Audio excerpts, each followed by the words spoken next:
Well, hello there. My name is HW, and thank you so much for watching ToneJunkie TV. Dudes and dudettes, we're talking about the Quad Cortex today, and specifically, I want to touch on how to EQ your captures for your guitar, for your ear, for your style, and for your mix. How to do it. What I think are the best practices, I want to get into one of those today. There's a million ways to EQ stuff. There's a million ideas, EQ placement, signal chain stuff. But I want to show you kind of something you must understand, and if you get a hold of this kind of EQ trick, you will have no problem dialing in captures to sound the way you want them. Now, you may have noticed there's not a ton of options to change captures once they've been captured on the QC, and you may be thinking, well, are the models better? I seem to have more parameters. All I have is gain, volume, and 3 EQs on a capture. But I want to show you how to use some of the very powerful EQs in the Quad Cortex to really change the sound, not in a way that fundamentally takes away from the integrity of the capture, but really is going to enable you to fundamentally get the tone of the capture in the context you want. It's all about putting the Quad Cortex in the context of your music. Let's check it out.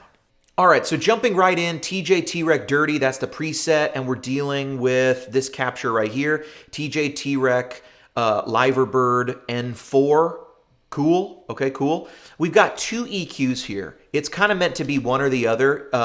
Maybe they would sound good stacked, but probably not. But you can try it if you want. Let me show you what all these sound like. Here is the capture by itself.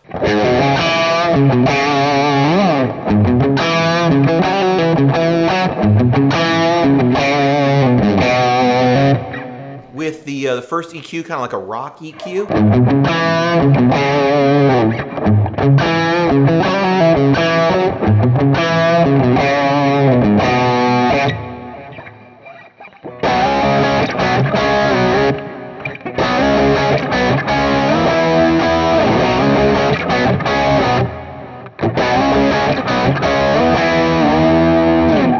Okay, now here is like kind of the rock EQ. And what we're doing basically here is we are actually cutting a little bit of bass. Why are we doing that? Because we want to accentuate mid-range. And to do that, one of the ways to really get a mid-range voicing is to strip away the stuff you don't want. If you want more mid-range compared to the rest of your signal, you can try reducing the rest of your signal. Also, a lot of mids and a lot of bass will get cloudy very quickly. So let's pull down the bass. I'm doing that at about 192. Most mixes with a full band are going to have the guitars high cut at 100 and lower. They're not going to use any of that information. They don't want it. It clouds the bass player. What we want to do is try to boost higher than that, about 200. We could, with a different type of EQ, we could come in here and actually cut below 100 ourselves. And I would kind of recommend you experiment with that at some point. But a sound guy's going to cut you below 100. That's just how it is. We need bass then above 100. And it starts to get difficult when you push much past 200 to really feel the thump of a guitar. When we start to get into 400, we're really in some lower mids kind of thing, like real low mids, high bass. You know, 300-400 stops feeling as bassy on the guitar. So 200 is a good spot to boost to get some usable bass goodness out of the guitar.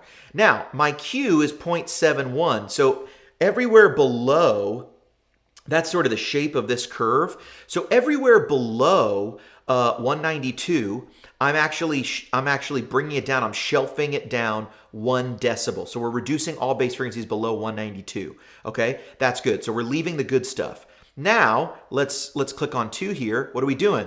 1.7 dB boost at 516. This is the Tube Screamer frequency.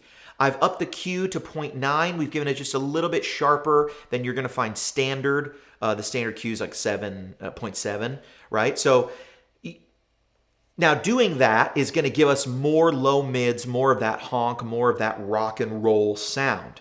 Up here on 3, one way we can really accentuate, really just put the juice on the mids is by getting the highs out of the way. So what we're doing here is reducing by 2 decibels all frequencies pretty much above 3,088 hertz is what I have here. And at 1 0.6 Q. What that means is we have a fairly sharp drop off right around that point. And that's going to sound like this.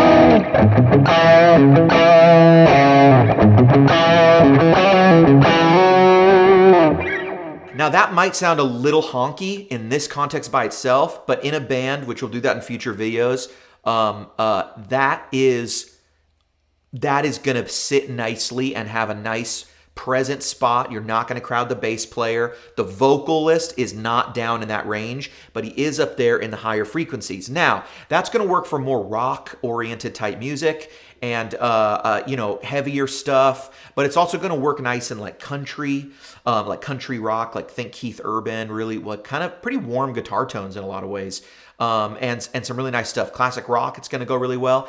If you noticed, your brain might have told you were hearing more gain. You were not.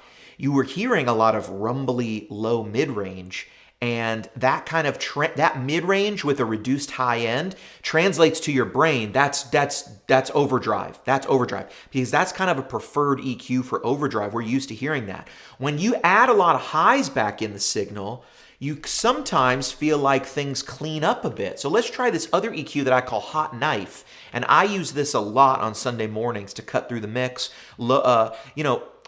Pop, Sunday morning stuff, blues. I find that this works. Although blues, a lot of times you're EQing for similar to that other one. So your miles may vary.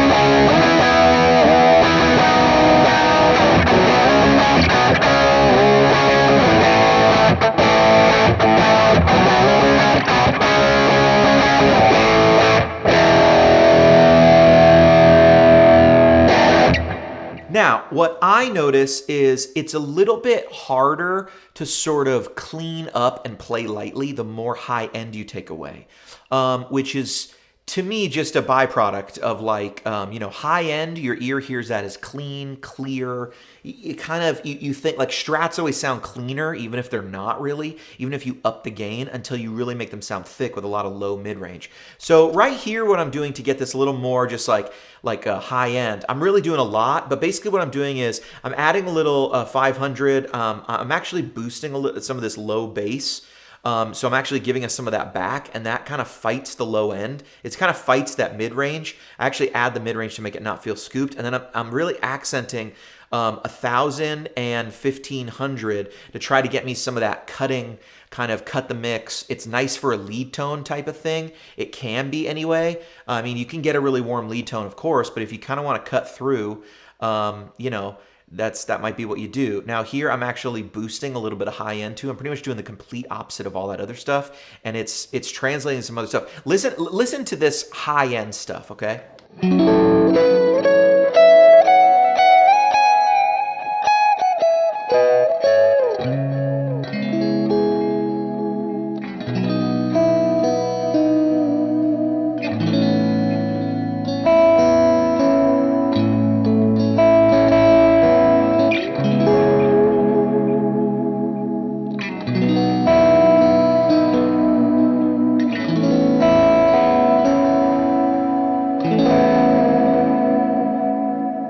Okay, now switching those EQs and coming to this warmer EQ, we're gonna get that extra mid-range kind of feels like more gain, you know?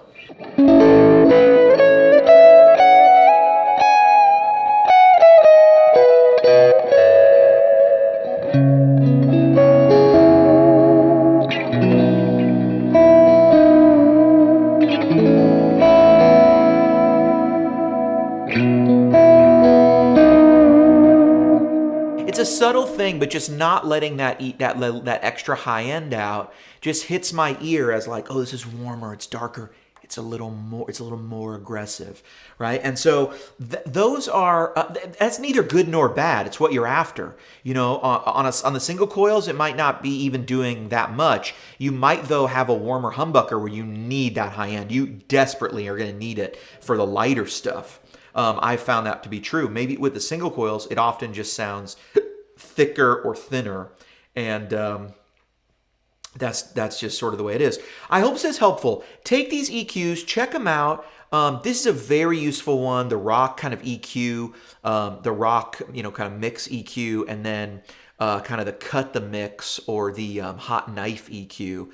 They're really beautiful, and they're easy to get to, and they're free in here. And hopefully soon when we have presets, we will be able to just share these with each other without embedding it just inside one of these, and you can just program it on your unit or something, or be able to pull it up. Hey, Neural, give us that capability. That'd be nice. Well, I hope that was helpful, and I hope that you kind of understand how you can use an EQ to really shape the sound you're getting, and how we still hang on to the fundamentals of that capture.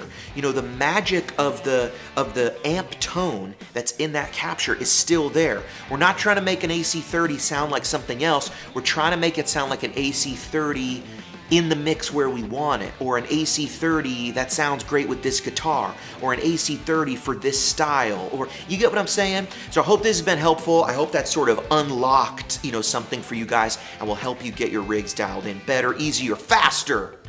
I've been HW. Thanks so much for watching ToneJunkie TV. HW, out.